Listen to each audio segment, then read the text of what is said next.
Salam sejahtera saudara sekalian, salam damai buat kita semua. Hikmat Tuhan pada hari ini kembali menyapa kita dan seluruh umat dengan tema pajak dan persembahan.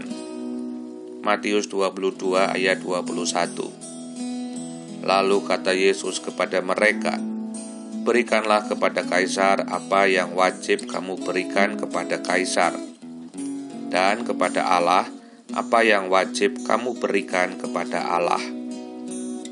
Saudara-saudara, berbicara soal pajak bukanlah hanya saat ini saja.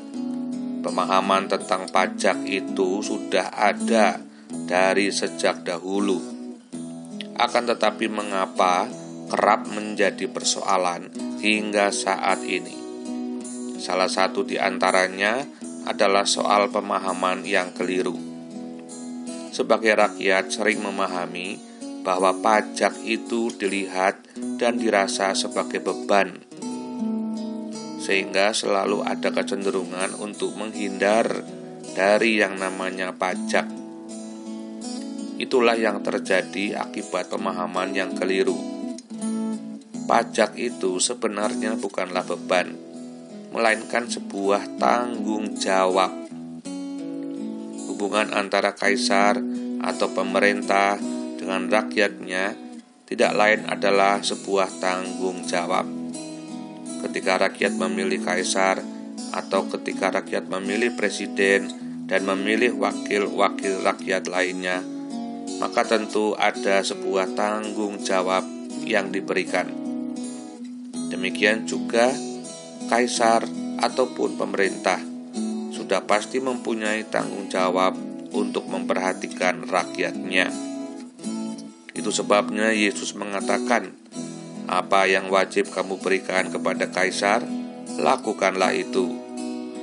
Karena uang koin itu ada gambar Kaisar, dan uang itu dibuat resmi oleh Kaisar ataupun pemerintah, serta menjadi alat bayar dalam kehidupan sehari-hari. Maka kita sebagai rakyat mempunyai tanggung jawab pajak kepada pemerintah ataupun kaisar. Lalu, bagaimana dalam hubungannya dengan Allah? Apakah itu juga bisa dikatakan pajak? Sebab ada juga loh yang melihat persembahan itu sebagai beban layaknya pajak. Hubungan antara manusia dengan Allah adalah sebuah anugerah dan ungkapan syukur. Dikatakan anugerah karena Allah telah memberi hidup kepada manusia dengan cuma-cuma. Karena itu, manusia perlu merespon dengan rasa terima kasih kepada Allah dalam bentuk persembahan syukur. Persembahan itu bukanlah iuran dan juga tidak bisa disamakan dengan arisan ataupun pajak. Persembahan itu harus didasarkan dari ketulusan hati dan bukan karena terpaksa.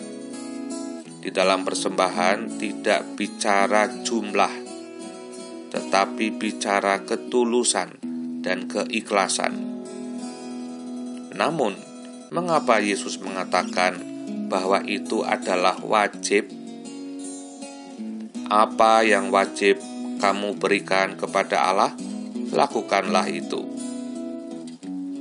Saudara-saudara, ibaratnya sebagai pelajar, maka kita wajib belajar.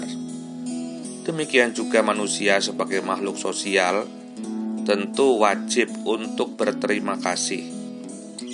Di dalam persembahan, tidak hanya ada unsur terima kasih, tetapi juga ada unsur penyembahan kepada Allah. Karena itu berbahagialah ketika kita tidak melihat baik pajak maupun persembahan itu sebagai beban, sehingga kita boleh menjadi warga negara yang bertanggung jawab dan juga menjadi warga kerajaan Allah yang setia. Amin. Mari kita berdoa. Bapa kami yang ada di sorga, dikuduskanlah namamu, datanglah kerajaanmu, jadilah kehendak-Mu di bumi seperti di sorga. Berilah kami pada hari ini makanan kami yang secukupnya, dan ampunilah kami seperti kami juga mengampuni orang yang bersalah kepada kami. Dan janganlah membawa kami ke dalam pencobaan, tetapi lepaskanlah kami daripada yang jahat. Karena Engkaulah yang empunya kerajaan dan kuasa dan kemuliaan sampai selama-lamanya. Amin. Kiranya Tuhan Allah memberkati kita semua. Salam sehat selalu buat saudara. Sampai jumpa pada renungan berikutnya.